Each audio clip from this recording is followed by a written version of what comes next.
Hello students, আজকে হাজির হয়েছি তোমাদের সামনে একটা গুরুত্বপূর্ণ ভিডিও নিয়ে। সেই ভিডিওটি হলো ক্লাস 9 চ্যাপ্টার 6 পার্ট 1। এই চ্যাপ্টার 6 পার্ট 1 এরই আজকে যে ভিডিওটি শেয়ার করব সেটি হচ্ছে দুর্যোগ এবং বিপর্যয়। আমি আজকে তোমাদের সামনে এই যে নবম শ্রেণী ভূগোল ও পরিবেশ সমরেন্দ্রনাথ মোদক এই বই থেকে তোমাদের সামনে শেয়ার করব। যাদের কাছে এই বইটা আছে তারা অবশ্যই এই বইটা নিয়ে বসবে, আর যাদের কাছে এই বই নেই তারা এই চ্যাপ্টার অর্থাৎ কোন চ্যাপ্টার, দুর্যোগ ও বিপর্যয়, এই চ্যাপ্টার থেকে কিন্তু তোমাদের সামনে শেয়ার করব। আর এটা থার্ড সামেটিভের জন্য গুরুত্বপূর্ণ। তাই আমি বলবো আমাদের কিন্তু সময় খুব সীমিত। কারণ কি? কারণ হচ্ছে যে আমাদের সামনেই কিন্তু একটা বড় উৎসব, দুর্গোৎসব। আর এই দুর্গোৎসবের মাসে কিন্তু অনেক পুজো, সেই পুজোগুলোকে ভালোভাবে উপভোগ করার জন্য কিন্তু আমাদেরকে আগে থেকেই কিন্তু চ্যাপ্টারগুলোকে শেষ করে রাখতে হবে। তাই আমরা যদি চ্যাপ্টারগুলোকে আগে থেকে শেষ করে রাখি তাহলে কিন্তু আমাদের কোনো সমস্যাই হবে না। এই সমস্যা দূর করার জন্যই কিন্তু আজকের এই গুরুত্বপূর্ণ ভিডিও। তোমরা সবাই এই বইটা নিয়ে বসে যাও, অর্থাৎ সমরেন্দ্রনাথের বইয়ের মোদকের এই বইটা নিয়ে বসে পড়ো। যাদের কাছে নেই তারা অন্য বই নিয়ে বসো। তাহলে বসলে পরে কি হবে, আমি চ্যাপ্টারের এই প্রথম থেকেই কিন্তু লাইন বাই লাইন তোমাদের সামনে শেয়ার করব। আর এই শেয়ার করার সঙ্গে সঙ্গে আজকে কিন্তু ওর সাথে সাথেই কিন্তু গুরুত্বপূর্ণ যে প্রশ্নগুলো আছে সেগুলো তোমাদের সামনে শেয়ার করব উত্তর সমেত। এবং বড় কোশ্চেন, কি ধরনের কোশ্চেন আসতে পারে যেটুকু পড়বো তার মধ্যে থেকে কিন্তু তোমাদের সামনে শেয়ার করব। তাহলে আমরা আর কথা না বলে চলে যাই সেই ভিডিওতে, অর্থাৎ কোন ভিডিওতে আমাদের এই চ্যাপ্টার সম্পর্কে যে চ্যাপ্টারটা রয়েছে অর্থাৎ দুর্যোগ এবং বিপর্যয়, এই চ্যাপ্টারে চলে যাই। হ্যাঁ, চলে এসেছি সেই গুরুত্বপূর্ণ চ্যাপ্টারে, চ্যাপ্টার 6 ক্লাস 9 দুর্যোগ ও বিপর্যয়। দেখো, এই দুর্যোগ ও বিপর্যয়টা আসলে কি এটাই প্রথমে জানতে হবে। দেখো, তো তোমরা তো মাঝে মাঝে লক্ষ্য করেছো কি ভয়ঙ্কর ঝড় আসে, আর এই মুষলধারে বৃষ্টিপাত হয়, গাছপালা ভেঙে পড়ে, বাড়িঘর ভেঙে পড়ে, অনেক পশু অর্থাৎ গৃহপালিত পশু ও মানুষ মারা পড়ে। আবার দেখো, বর্ষাকালে দেখেছো একটানা প্রবল বৃষ্টি। এই প্রবল বৃষ্টির ফলে কি হয়, চারিদিক জলমগ্ন হয়ে যায়, নদী ভরপুর হয়ে যায়, বাঁধ ভেঙে যায়, জল ছাড়া হয় গেট থেকে, সুইচ গেট থেকে। তার ফলে কি হয়, চারিদিকে বন্যার সৃষ্টি হয়। আর এই বন্যার কবলে পড়ে বহু বাড়ি ঘর, গৃহপালিত পশু, নানান জিনিসেরই কিন্তু ক্ষতি হয়। আর কি হয়, ব্যবসা বাণিজ্য সব বন্ধ হয়ে যায়। এর সাথে সাথে দেখো, মাঝে মাঝে তোমরা তোমরা লক্ষ্য করেছো মাটি হঠাৎ করে কেঁপে ওঠে। এই মাটি হঠাৎ করে কেঁপে ওঠার কারণটা কি, অর্থাৎ ঝাঁকুনি দিয়ে সমস্ত কিছু নড়বড়ে হয়ে যায়, বাড়িঘর ভেঙে পড়ে, সেতু ভেঙে পড়ে, ভীষণ ক্ষতি হয়। এগুলো মাঝে মাঝে ঘটতেই থাকে। তো এগুলো ঘটার কারণ, এগুলো প্রকৃতি থেকেই হয়, আমরা কিন্তু এটা নিজের থেকে তৈরি করি না। তাই এগুলোকে দেখো কি বলে। তাহলে এই যে প্রথমে যে বাড়িঘর ভেঙে যায়, বাতাস হয়, গাছপালা ভেঙে পড়ে, এটাকে আমরা বলবো ঝড়। আবার দ্বিতীয়টি দেখো ভূমিকম্প, আবার তৃতীয়টি বর্ষা। তাহলে বিভিন্ন কারণে এই যে দুর্যোগগুলো হয়, এই দুর্যোগগুলোকেই একসঙ্গে দুর্যোগ ও বিপর্যয় বলা হয়। তাহলে আমরা দুর্যোগ এবং বিপর্যয়টা কি এটা প্রথমেই বুঝে ফেললাম। তাহলে দেখো, এই ইংরাজি শব্দ হেইজড শব্দটির উৎপত্তি কিন্তু কিসের থেকে, এই দুর্যোগ থেকে। অর্থাৎ দুর্যোগ শব্দটি কোথা থেকে উৎপন্ন হয়, এই ফরাসি ও আরবি শব্দ থেকেই এই দুর্যোগ হয়। তাহলে এই দুর্যোগের সংখ্যাটা কি হতে পারে। দেখো, যেসব পরিবেশগত চূড়ান্ত ঘটনা মানুষের জীবন ও সম্পত্তির হানি ও পরিবেশগত ক্ষয়ক্ষতি ঘটানোর ঝুঁকিপূর্ণ পরিস্থিতি বা বিপজ্জনক অবস্থার সৃষ্টির সম্ভাবনা তৈরি করে, তাকেই আমরা কিন্তু এই দুর্যোগ বলবো। তাহলে দুর্যোগ কিন্তু প্রতিনিয়ত আমাদের এই পৃথিবীতে ঘটতেই থাকে, কখনো আমাদের দেশে, কখনো বা অন্য দেশে। এটা কিন্তু চলমান অবস্থায় রয়েছে। যেমন পৃথিবীতে সমস্ত বস্তুগুলোই চলমান, ঠিক তেমনি অর্থাৎ সৌরজগতের সমস্ত পৃথিবীতে তো বলতেই হবে পৃথিবীটা নিজেই কিন্তু চলমান। তাই বলছি যে এই সৌরজগতের সমস্ত কিছুই কিন্তু চলমান। তাই এই চলমান ঘটনার সাথে সংযুক্ত হয়ে যে ঘটনাগুলো ঘটছে আমাদের এই পৃথিবীতে, সেগুলোই কি বলবো আমরা এই প্রাকৃতিক দুর্যোগ বা দুর্যোগ। তাহলে এই দুর্যোগের যে বৈশিষ্ট্যগুলো আমরা লক্ষ্য করি সেগুলো দেখো কি কি।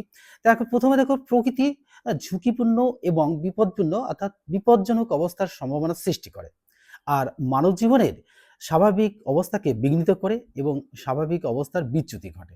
তাহলে আমরা দিশেহারা হয়ে পারি, বাড়িঘর ভেঙে যায় ঝড়ে, সমস্ত কিছু নড়বড়ে হয়ে যায়, রাস্তাঘাট ভেঙে পড়ে, একদম টোটালি কি হয়, একদম যোগাযোগপূর্ণ অবস্থাটাই শেষ হয়ে যায়। অর্থাৎ মানুষের সঙ্গে সংযোগ থাকে না, সমস্ত কিছু ইন্টারনেট থেকে শুরু করে একদম রাস্তাঘাট, ব্যবসা বাণিজ্য সবই কিন্তু এই প্রাকৃতিক দুর্যোগের কারণেই কিন্তু ঘটে।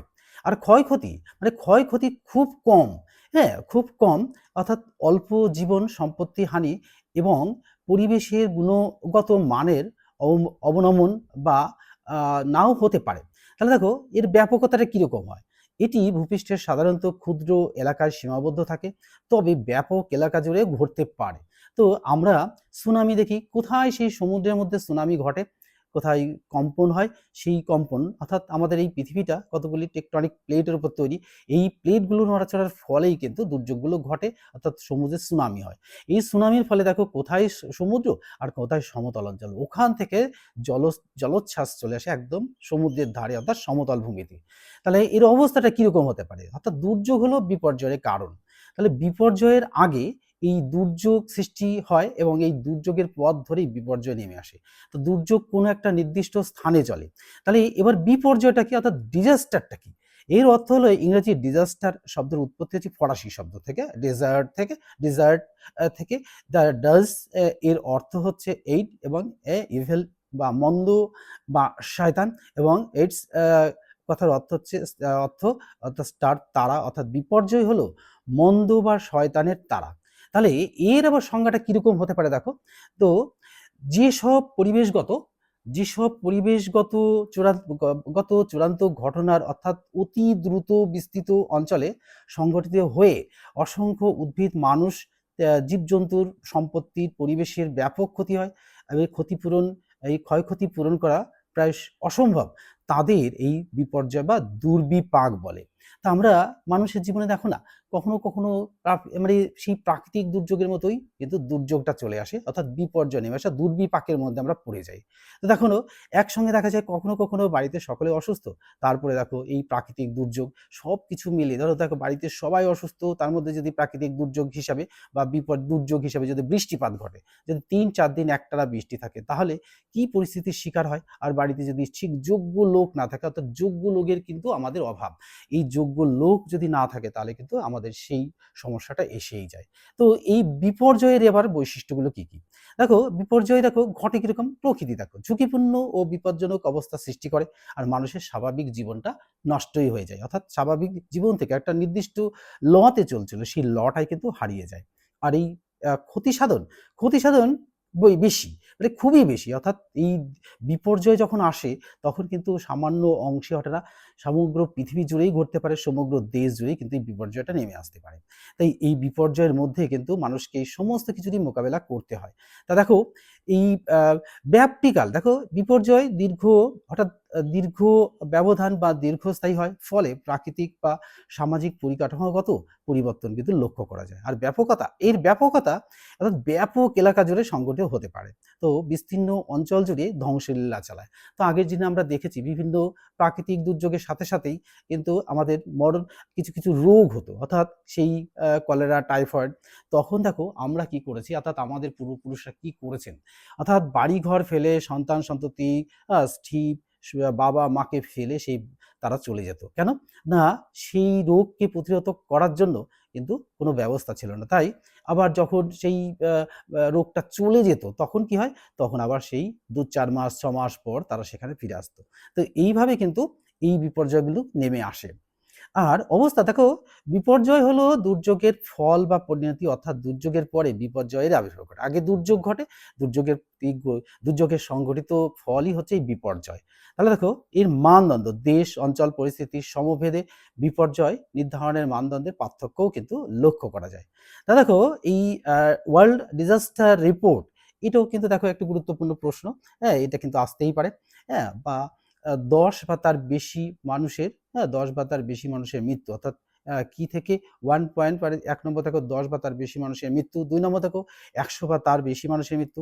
তাহলে এই দুর্যোগের ফলেই যে বিপর্যয় আসে, বিপর্যয়ের ফলে কি ক্ষয়ক্ষতিটা হয় তা আমরা কিছু কিছু কারণে লক্ষ্য করেছি। দেখো রোগের কারণে হতে পারে, যে আমাদের কিছু বছর আগে, কিছু বছর ২-৪ বছর আগে দেখো ১৯ উনিশ উনিশ 1919 নয়, 2000 থেকে 2000 সাল থেকে 2001-2 পর্যন্ত যে বিপর্যয় নেমে এসেছিল, কি কি বিপর্যয়, অর্থাৎ রোগের কারণে বিপর্যয় নেমে এসেছিল সারা দেশ তথা পৃথিবীব্যাপী সমস্ত দেশেই কিন্তু সেই দুর্যোগটা নেমে এসেছিল। সেই দুর্যোগের কারণে লক্ষ লক্ষ কোটি কোটি মানুষ মারা গেছে।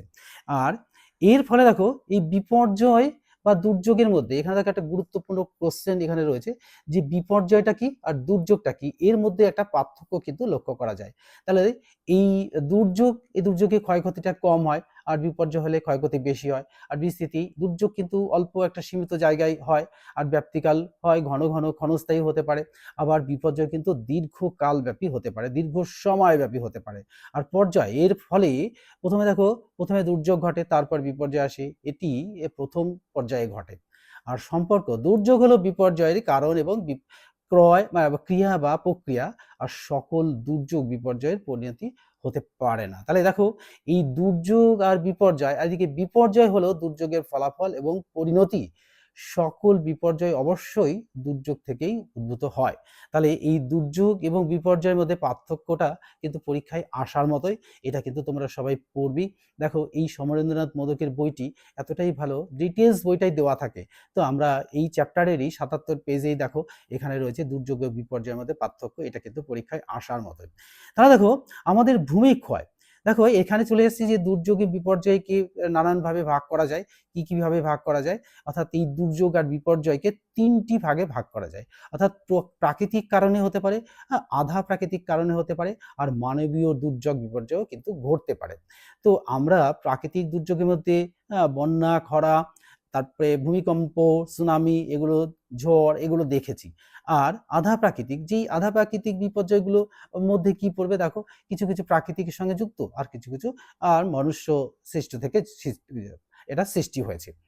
আর মানবিক দুর্যোগ এই বিপর্যয় কিন্তু কি হতে পারে, রাসায়নিকভাবে হতে পারে, ভৌত বিপর্যয় আসতে পারে।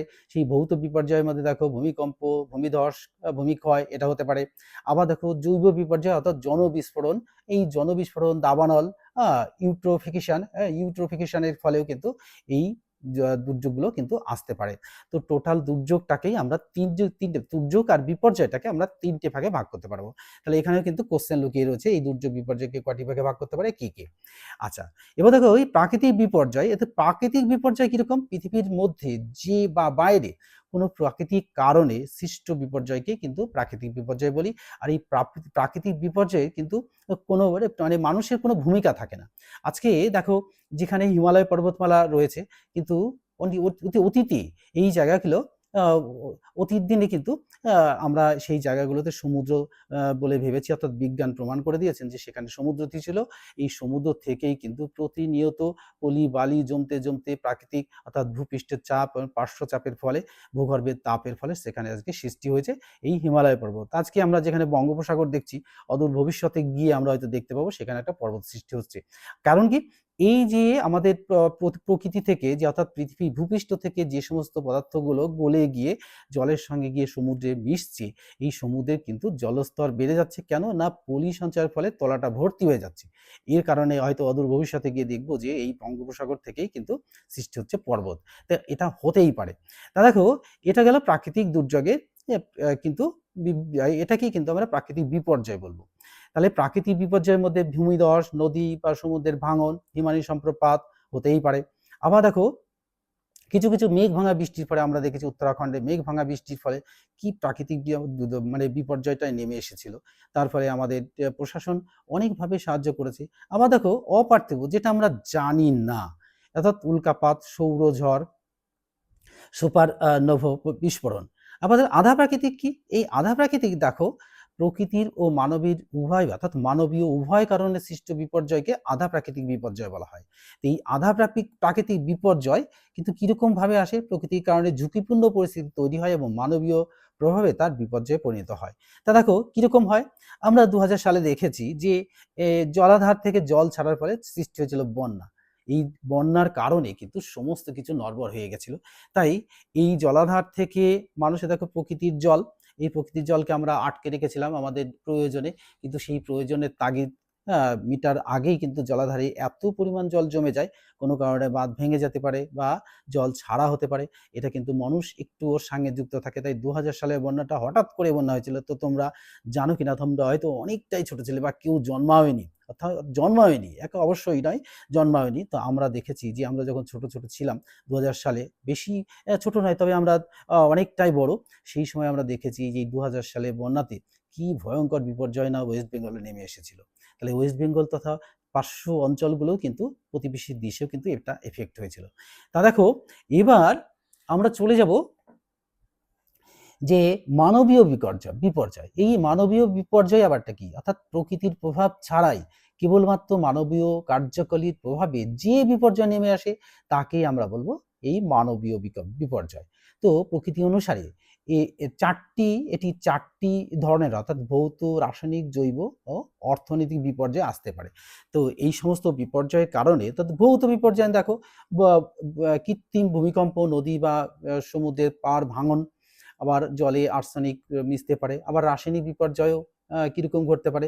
দেখো, বিষাক্ত গ্যাস, রাসায়নিক নির্গমন, পারমাণবিক বিস্ফোরণ, গ্রিন হাউস এফেক্ট, এইগুলো কিন্তু গ্লোবাল ওয়ার্মিং, এগুলো সবই কিন্তু পড়বে রাসায়নিক বিপর্যয় করে। তাহলে রাসায়নিক বিপর্যয়, অর্থাৎ যে কারণগুলোতে আমাদের এই পরিবেশের ক্ষতি হয়, সেগুলো কিভাবে হতে পারে? একটা ভৌতভাবে হতে পারে, ভৌত বিপর্যয়, কিছু রাসায়নিক বিপর্যয়ের ফলে।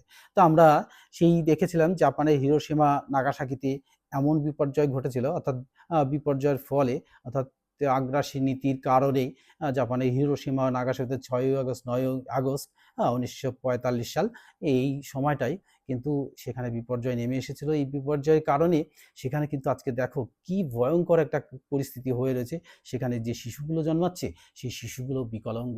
অর্থাৎ সেখানে কি হচ্ছে? সেখানে আমরা যেমন মাটিতে, আমাদের ওয়েস্ট বেঙ্গলের মাটিতে যেমন বীজ পুতলেই গাছ হয়, কিন্তু জাপানের হিরোশিমা নাগাসাকিতে কিন্তু এইটা ঘটে না। অর্থাৎ মাটিটা এতটাই বিষাক্ত হয়ে গেছে যে যার কারণে সেখানে কিন্তু এই বীজ থেকে অঙ্কুর বের হচ্ছে না।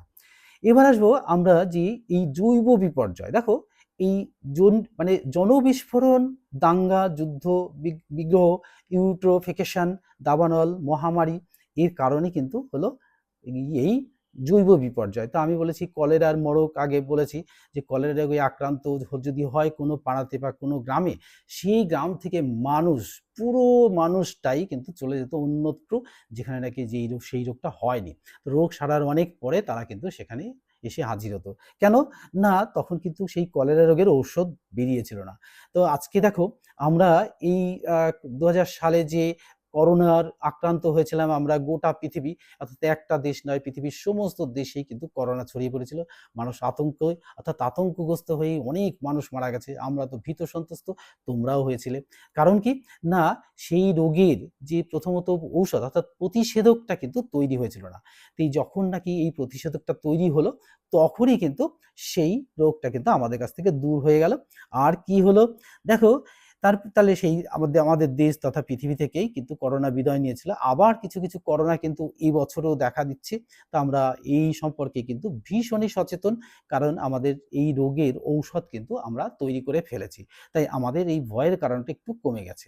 আবার দেখো, এই আর্থিক বিপর্যয় ২০২০ থেকে ২০২১ সালের মধ্যে করোনায় আক্রান্ত, দেখো যে অর্থনৈতিক সংকট। দেখো, যে দেশে খাবার তৈরি করাই কঠিন, অর্থাৎ খাদ্য যোগান, বাসস্থান যোগান কঠিন, তো সেই সমস্ত দেশগুলোতে যদি এই আক্রান্ত হয়, অর্থাৎ ২০২০ থেকে ২০২১ পর্যন্ত এই করোনা কিন্তু, অর্থাৎ ১৯ থেকে ২০ মধ্যেই কিন্তু এটা হয়েছিল। তো দেখো, আমরা চলে যাব এবার পরের চ্যাপ্টারে। যে পরের চ্যাপ্টারে গিয়ে আমরা দেখব যে এই প্রাকৃতিক ও মানবিক বিপর্যয়ের মধ্যে যে পার্থক্য। তাহলে প্রাকৃতিক বিপর্যয় আর মানবিক বিপর্যয়, অর্থাৎ একটা মাথায় নিয়েই নিতে হবে যে প্রাকৃতিক বিপর্যয় কিন্তু পৃথিবীর ২-১ জায়গাতে ঘটতে পারে এবং এটা কিন্তু প্রকৃতিগত।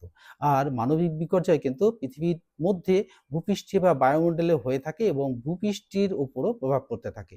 আর প্রকৃতি, এই সময় কি হয়? প্রাকৃতিক বিপর্যয় ঘন, ঘন হয়, আর কখনো স্থায়ী, কখনো স্বল্পস্থায়ী হতে পারে। আবার কারণ হচ্ছে প্রকৃতির নানা কারণেই বিপর্যয় সৃষ্টি করে। ঠিক এরই পাশাপাশি আমাদের মানবিক বিপর্যয়ের দিকেও দেখতে হবে যে মানবিক বিপর্যয় মাঝে, মাঝে হয়, দীর্ঘস্থায়ী এবং ক্রমপঞ্জিত প্রকৃতির হয়। তো এটাও কিন্তু গুরুত্বপূর্ণ প্রশ্ন। এটাই প্রাকৃতিক বিপর্যয়, মানবিক বিপর্যয়ের পার্থক্য। এবার দেখো বন্যা, দেখো বিভিন্ন দুর্যোগ মোকাবিলা, দুর্যোগ এবং বিপর্যয়ের সাধারণ আলোচনা। এখানে চলে আসবো যে বায়ুমণ্ডলীয় আবহাওয়াগত বিপর্যয়। দেখো বন্যা, আমরা বন্যা 2000 সালে, তোমরা দেখোনি, আমরা দেখেছি 2000 সালে বন্যা দেখেছি। তার আগে 1987 সালের বন্যা দেখেছি, যে কি ভয়ঙ্কর, নদী বাঁধ ভেঙে গিয়ে কি হয়েছিল, 1 থেকে 1.5 মাস একটানা কিন্তু সমস্ত অঞ্চল জলের তলায় প্লাবিত হয়েছিল। তাহলে জলপ্লাবিত হয়েছিল। কারণ কি? এটা কিন্তু বন্যার কারণেই হয়ে থাকে। অর্থাৎ বন্যা হলে আমাদের কি হয়? আমাদের গৃহ ছাড়া, অর্থাৎ একটা পাখির বাসাকে ভেঙে দিলে পাখি যে কিভাবে তার জীবনটাকে অতিবাহিত করে সেটা সেই পাখিই জানে। যেমন করে আমরা 87 সালে, অর্থাৎ 1987, 2000 সালে বন্যাকে বুঝেছিলাম। আবার দেখো যে এবার চলে আসবো আমরা প্রভাবিত অঞ্চল।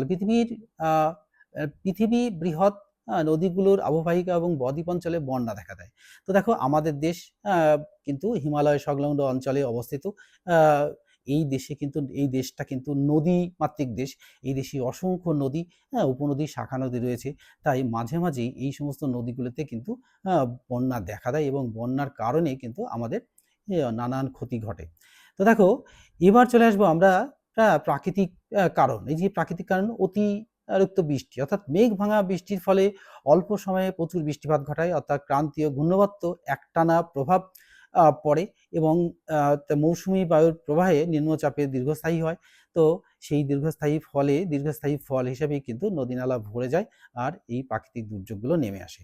তো আমরা আজ থেকে, অর্থাৎ এই বছর থেকে গত 10-12 বছরে কিন্তু আমরা এইরকম বৃষ্টি কিন্তু এইরকম নিম্নচাপ কিন্তু দেখিনি। তো সমুদ্রে নিম্নচাপ লেগেই আছে আর তার সাথে প্রচণ্ড বৃষ্টি। আর এই বৃষ্টির কারণে দেখো পথঘাট সমস্ত কিন্তু ভেঙে চুরমার হয়ে গেছে, যোগাযোগ ব্যবস্থা বিচ্ছিন্ন হচ্ছে, ব্যবসা বাণিজ্য সমস্ত কিন্তু ফসল বন্যায় ডুবে যাচ্ছে। সব কিন্তু এই প্রাকৃতিক বিপর্যয় করতে হচ্ছে। কিন্তু এই প্রাকৃতিক বিপর্যয় অর্থাৎ প্রাকৃতির রোষের কারণে এটা হচ্ছে। তো এর জন্য কিন্তু আমরা অনেক অংশেই দায়ী। তো আমরা প্রত্যক্ষ পরোক্ষভাবে একে অন্যকে দোষ দিই, কিন্তু আমরা প্রত্যক্ষ পরোক্ষভাবে কিন্তু আমরা এর উপরেই দায়ী।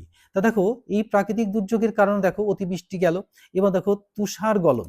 তা দেখো অর্থাৎ গ্লোবাল ওয়ার্মিং এর কারণে কি হচ্ছে, এর কারণে কিন্তু তুষার গলে যাচ্ছে, অর্থাৎ উচ্চ অক্ষাংশের দীর্ঘ শীতকালে মাটিতে জমা তুষার ক্ষেত্রের তুষারকণা বসন্তের শুরুতে হঠাৎ উষ্ণতা বৃদ্ধি পেয়ে অতি দ্রুত গলে আসছে। দেখো এবার পৃথিবীটা কিন্তু গোলাকার। এই উত্তর মেরু আর দক্ষিণ মেরু অঞ্চলে যে বরফ জমে রয়েছে তা এই গ্লোবাল ওয়ার্মিং এর কারণেই কিন্তু সেখান থেকে বরফ গলছে আর বরফগুলিত জল নদী নালা বেয়ে চলে আসছে, বৃদ্ধি পাচ্ছে এবং নিম্ন প্রবাহের সমভূমিতে ভয়াবহ প্লাবন সৃষ্টি হচ্ছে। আজকে দেখো সমুদ্রের জলস্তর কিন্তু বেড়েই যাচ্ছে। তো আমরা এখন দেখছি সেই সমুদ্র দেখতে গেলে দীঘা যাচ্ছি, হয়তোবা দেখা গেল অদূর ভবিষ্যতে অন্তত দেখা গেল গিয়ে দেখা যাবে যে কলকাতার কাছেই গিয়ে আমাদের সমুদ্র চলে এসছে। এটা আসতেই পারে, কারণ যেভাবে জল গলছে, অর্থাৎ বরফ গলছে, জল গলছে না, বরফ গলছে, সেই বরফ গলিত জল কিন্তু সমুদ্রে পড়ছে। এবার এই বরফ গলন, দেখো বরফ গলনটা কিরকম, হিমালয় অধ্যুষিত অঞ্চলে হিমবাহ শীতকালে নদী উপত্যকায় প্রসারিত হয়ে জলপ্রবাহে বাধা সৃষ্টি করে। আবার গ্রীষ্মকালে বরফ জমে জলপ্রবাহ বৃদ্ধি করা কিন্তু করে, বা বরফ টুকরো কি হয়, নদী খাতের সংকীর্ণ অংশে বা বাঁকে আটকে গিয়ে অবরোধ সৃষ্টি করে এবং নদীর পাড় উপচে দুকুলে কিন্তু বন্যার সৃষ্টি হতে পারে। আবার দেখো আরেকটা কারণ, দেখো ভরা কোটাল আছে, তার সাথে সামুদ্রিক জলোচ্ছ্বাস আছে। তাহলে ভরা কোটালে কি হয়, খাড়ি এলাকায় ভরা কোটালের সময় জোয়ারের জলতল অনেক উঁচু হয়ে নদী খাতে এসে উপচে পড়ে, কিন্তু সেই জলগুলো আর বেরিয়ে যাওয়ার কিন্তু রাস্তা থাকে না। তাই বেরিয়ে যাওয়ার রাস্তা না থাকার কারণেই কিন্তু বন্যা। আর বন্যা হলেই সেই জল কিন্তু অনেক দিন স্টে করে যাবে, তার ফলে নানান প্রকার ক্ষতি হয়। এছাড়াও আমরা চলে আসবো, দেখো যে সামুদ্রিক জলোচ্ছ্বাস, অর্থাৎ ঘূর্ণবায়ু দ্বারা সৃষ্ট অতি বৃহদাকার ঢেউ বা সুনামি উপকূল উপকূলে আছড়ে পড়ে এবং মহাপ্লাবন সৃষ্টি করে। আবার নদী নালা দেখো সর্পিল অর্থাৎ সংকীর্ণ মজে যাওয়ার কারণে, অর্থাৎ আমাদের কারণে দেখো আমরা যা কিছু আবর্জনা সবকিছু ড্রেনে নালে নদীতে ফেলে দিই। এর ফলে কিন্তু নদী নালা ভরে উঠছে এবং নদী নালা সরু হয়ে যাচ্ছে, গভীরতা কমে যাচ্ছে। ফলে এই বর্ষাকালে যে জল আসছে সেই জল ধরে রাখার ক্ষমতা নদী খাতের নেই, অর্থাৎ নদীর থাকে না, তখনই কিন্তু দুকুল ছাপিয়ে বন্যা সৃষ্টি করে। এবার আমরা চলে আসবো মানবীয় কারণ। এই মানবীয় কারণ দেখো, প্রথমেই দেখো বসতি স্থাপন। এতে এই বসতি স্থাপনের জন্য আমরা কিন্তু জলাভূমি ভরাট করে ফেলছি, বনাঞ্চল কেটে ফেলছি। তো জলাভূমি ভরাট করলে জলটা যাবে কোথায়? জলটা গিয়ে জমবে কোথায়? সেই জন্য এই বসতি স্থাপনের ক্ষেত্রে জলাভূমি ভরাট করে বাড়িঘর নির্মাণের ফলে বর্ষাকালে জল নিকাশি ব্যবস্থায় বাধা পায়, আর দ্রুত নগরায়নের প্রভাবে বৃষ্টির জল মাটির মধ্যে প্রবেশ করতে বাধা পায়। ফলে কি হয়? বন্যা পরিস্থিতির সৃষ্টি হয়। এবার দেখো বৃক্ষচ্ছেদন, এটা কিন্তু এক্কেবারে 100% হারেই চলছে, অর্থাৎ দ্রুত গতিতে চলছে এই বৃক্ষচ্ছেদন। তো উচ্চপ্রবাহ অঞ্চলে অরণ্য ধ্বংসের ফলে ব্যাপক মাটি ক্ষয় আর নদীর গভীরতা হ্রাস পাচ্ছে। এতে বন্যার প্রভাবটা বাড়ছে। আর দেখো প্রভাবটা এর ফলে কি হয়? একদিকে কিন্তু মানে মানুষ থেকে শুরু করে বন্যার জলে গাছপালা থেকে শুরু করে গৃহপালিত বন্য বা আমরা হিউম্যান রিলেটেড যারা, তারা সবাই কিন্তু এর কবলে পড়ছি। প্রতি বছরে বন্যায় কিন্তু অনেক মানুষ মারা যাচ্ছে। আর তার সাথে সাথে দেখো সম্পত্তিহানি। হ্যাঁ, সম্পত্তিহানি তো ঘটেই। বন্যার খরচ জল অর্থাৎ জলস্রোত ফসলের মধ্যে ঢুকে যায়, বাড়িঘর ভেসে যায়, সমস্ত কিছু তছনছ করে দিয়ে, অর্থাৎ কি রাস্তাঘাট থেকে রেলপথ সমস্ত কিছু তছনছ হয়ে যায়, বিদ্যুৎ নষ্ট হয়ে যায়। এবার দেখো এই বৃষ্টি তো হয়ে গেল, বন্যা হয়ে গেল, অর্থাৎ সম্পত্তির হানি হলো। তাতেও কি আমাদের শান্তি আছে? না, শান্তি নেই। এবার আসছে এই বন্যার পরের রোগ, অর্থাৎ বন্যার পর মৃত জীবজন্তু অর্থাৎ জীবদেহ পচে পরিবেশ কলুষিত হচ্ছে, জল দূষিত হয়ে টাইফয়েড, কলেরা, আন্ত্রিক মহামারীর মতো ভয়ঙ্কর রূপ নিচ্ছে এবং অনেক লোকের কিন্তু মৃত্যু হচ্ছে।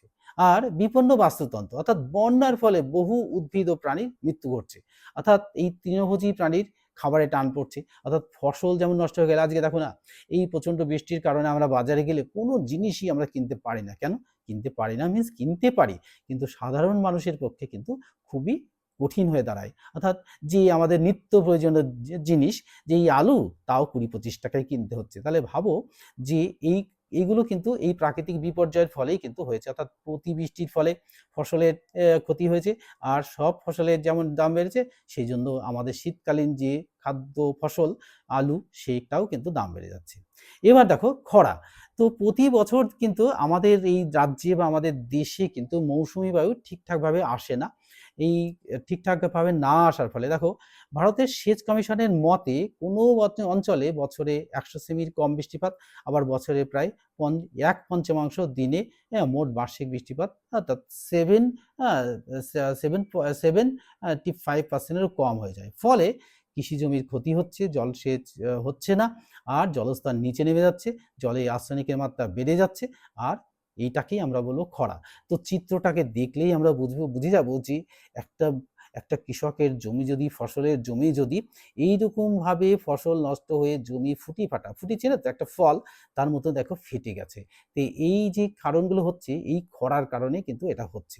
তাহলে সেই মানুষটির অর্থাৎ সেই কৃষকটির কি অবস্থা হতে পারে, সেটা কিন্তু আমরা দেখেই বুঝতে পারি যে কিরকম পরিস্থিতির মধ্যে তারা জীবনযাপন করেন। এবার প্রভাবিত অঞ্চল দেখো, পৃথিবীর মধ্যে বিভিন্ন দেশে, অর্থাৎ আফ্রিকা মরুপ্রায় সহেল অঞ্চল বিশ্বের সর্বাধিক খরাপ্রবণ অঞ্চল। এটা কিন্তু গুরুত্বপূর্ণ প্রশ্ন। এবার দেখো যে ভারত, কৃষি জমির 25% এলাকা মরুস্থলী, এবং মরুপ্রায় উত্তর পশ্চিম ভারত। এবার দেখো এই কারণগুলোর কারণে দেখো কিরকম হচ্ছে। দেখো এখানে একটা হিসেব দিয়ে দিয়েছে যে আফ্রিকার সাহেল ১৯৮৫ সালে 2.5 লক্ষ, ভারত বাংলা প্রদেশে ১৭৫০, একটা হিসাব দিয়ে দিয়েছে। এটা আমাদের অত বেশি গুরুত্বপূর্ণ নয়, তা সত্ত্বেও আমরা একটু পড়ে রাখবো।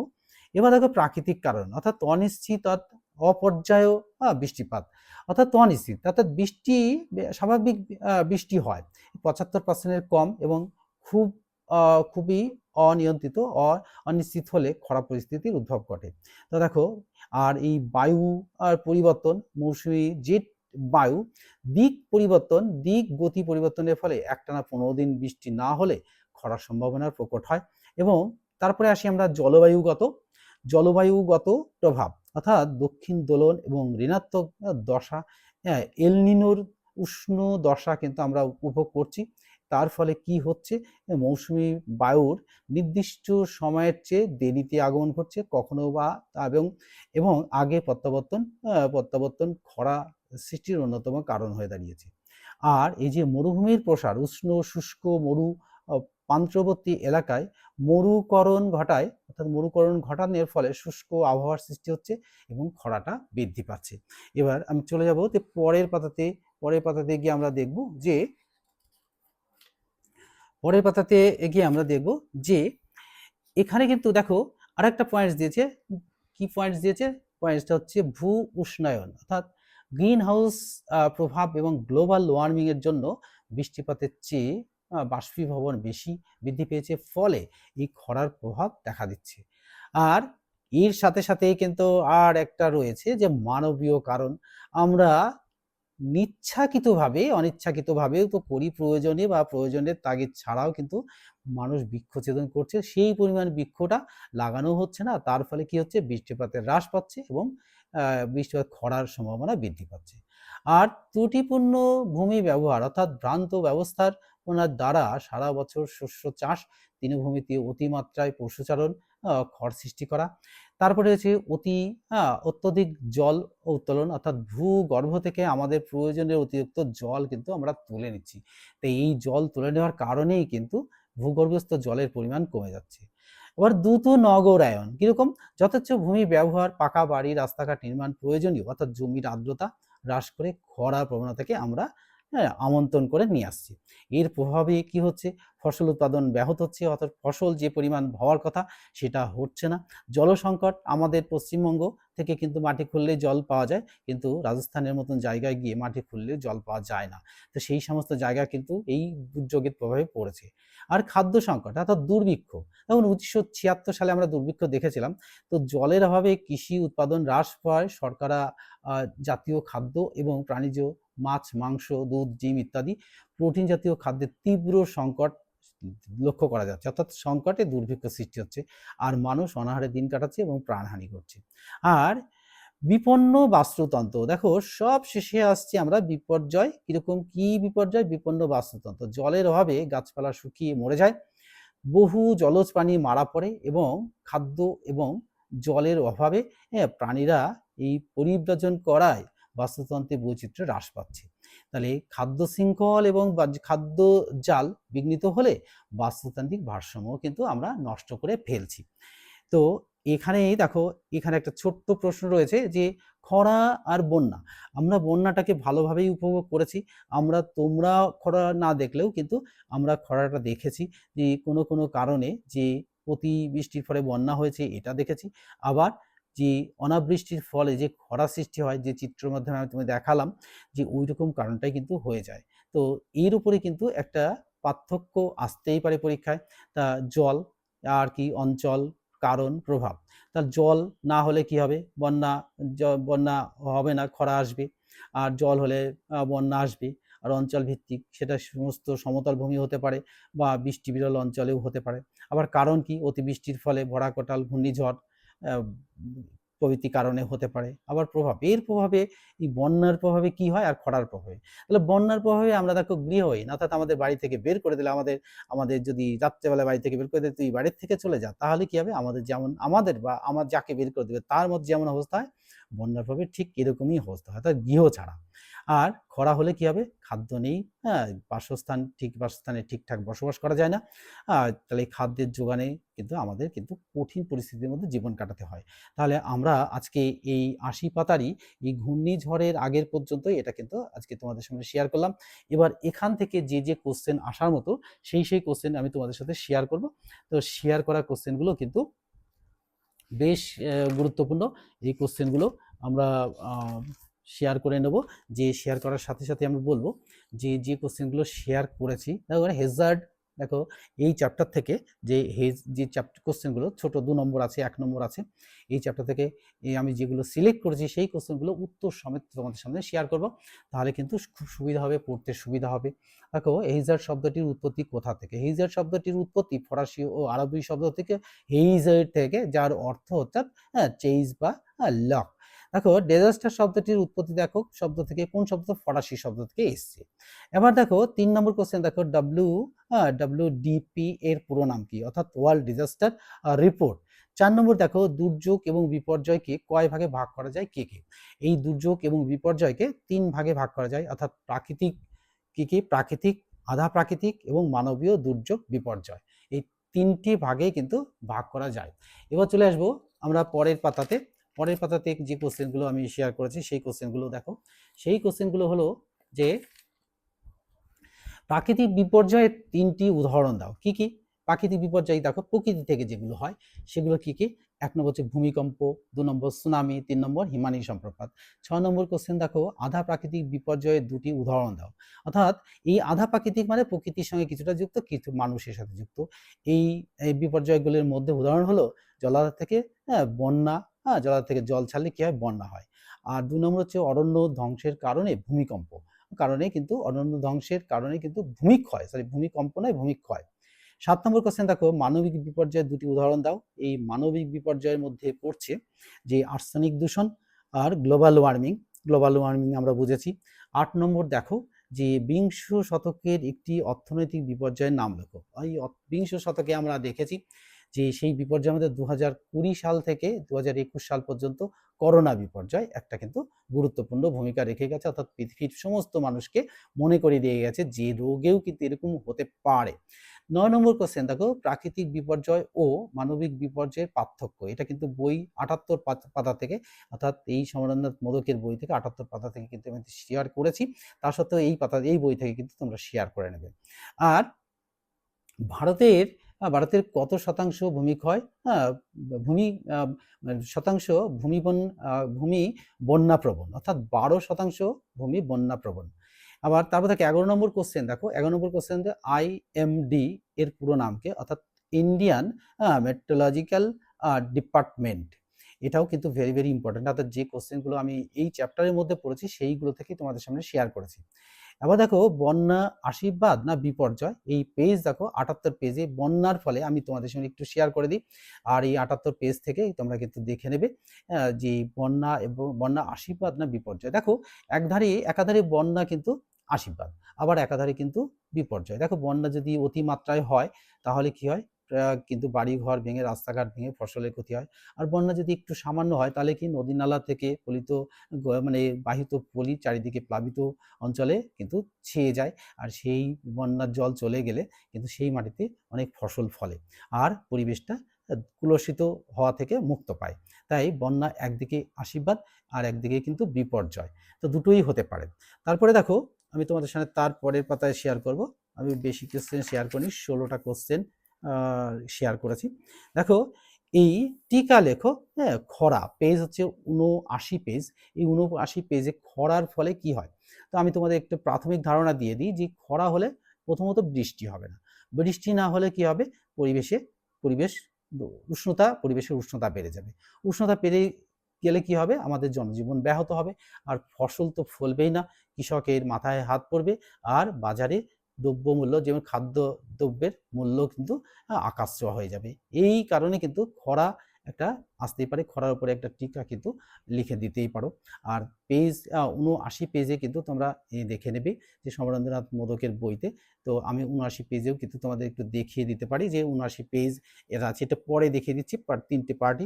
আচ্ছা, ভারতের 4টি খরাপ্রবণ রাজ্যের নাম লেখো। গুজরাট, মহারাষ্ট্র, মধ্যপ্রদেশ এবং রাজস্থান। তো 15 নম্বর দেখো বিশ্বের সর্বাধিক খরাপ্রবণ অঞ্চল কোনটি? অর্থাৎ আফ্রিকার মরুপ্রান্ত অঞ্চল হলো এই অঞ্চল সাহেল অঞ্চল। এবার দেখো 16 নম্বর কোশ্চেন বন্যা খরার মধ্যে পার্থক্য। তো বন্যা খরার মধ্যে পার্থক্য আমরা দেখেছি। তো বন্যা খরার মধ্যে পার্থক্য আমরা এখানে তোমাদের সামনে শেয়ার করেছি যে এই যে বন্যা খরার মধ্যে পার্থক্য, এটা কিন্তু 80 পেজে কিন্তু এটা দেখে নেবে, এটা কিন্তু তোমরা তুলে নিতে পারো। আর তারপরে আমরা বলেছি যে 79 পেজে চলে যাব। 79 পেজে চলে গিয়ে আমরা দেখব যে প্রশ্নটা হচ্ছে যে টিকা লেখো খরা। এই দেখো খরা, এখানে এটা কিন্তু স্টার দেওয়া রয়েছে, এটা কিন্তু তোমাদের সামনে তোমরা কিন্তু তুলে নেবে, স্ক্রিনশট তুলে নেবে, কিন্তু লিখতে পারবে। তারপর একটা কোশ্চেন আছে, একটা কোশ্চেন তোমাদের সামনে শেয়ার করেছি, যেই কোশ্চেনটা হচ্ছে 78 পেজে দেখো বন্যা আশীর্বাদ না বিপর্যয়। 78 পেজে, এই 78 পেজে দেখো বন্যা খরা না মানে না, তারপরে এখানে আরেকটা শেয়ার করেছি 78 পেজের এই পাশে, 78 পেজে এই পাশটায় দেখো যে এই যে দেখো সুন্দর করে একটা হলুদ ঘরের মধ্যে জেনে রাখো বলে রয়েছে যে 78 পেজ সমরেন্দ্রনাথ মোদক, এই বই থেকেই দেখো এই বন্যা আশীর্বাদ না বিপর্যয়? এই কোশ্চেনটা কিন্তু ভেরি, ভেরি ইম্পোর্টেন্ট। এটা স্ক্রিনশট তুলে নাও। তুললে পরে তাহলে পড়তে সুবিধা হবে। আর এখানে রয়েছে কি? আরেকটা পার্থক্য রয়েছে এখানটায়। পার্থক্যটা হচ্ছে প্রাকৃতিক বা মানবিক বিপর্যয়ের মধ্যে পার্থক্য। এটা ভেরি ইম্পোর্টেন্ট। এটা তো দাগিয়েই দিলাম। আর এখানে রয়েছে আরেকটা হচ্ছে দুর্যোগ এবং বিপর্যয়ের মধ্যে যে পার্থক্যটা। এটাও ভেরি ইম্পোর্টেন্ট। এটাও স্ক্রিনশট তুলে নাও।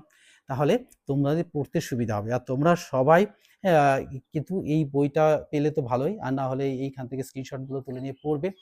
আর পুজোর আগেই কিন্তু সিলেবাসটাকে শেষ করে রাখার চেষ্টা করবে। আমি তোমাদের সঙ্গে থাকবো। তাহলে আজকের মতো এখানেই শেষ করছি। পরে কিন্তু এই চ্যাপ্টারেরই কিন্তু দ্বিতীয় পার্ট তোমাদের সামনে শেয়ার করব। তোমরা সবাই ভিডিওটি দেখে লাইক করবে আর বন্ধুদের মধ্যে শেয়ার করে দেবে। তাহলে আমি এরকম মজাদার ভিডিও নিয়ে তোমাদের সামনে হাজির হতে পারবো। Good bye friends.